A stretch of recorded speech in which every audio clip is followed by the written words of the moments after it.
You ask Tiger to solve. This deals with linear equations with one unknown. The final result is a equals 12. Let's solve it step by step. Group all constants on the right side of the equation. Add 6 to both sides. Simplify the arithmetic.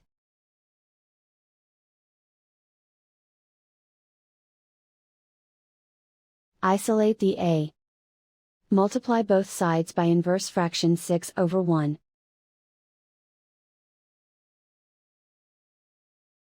Group like terms. Multiply the coefficients. Simplify the fraction. Simplify the arithmetic. And so the final result is a equals 12.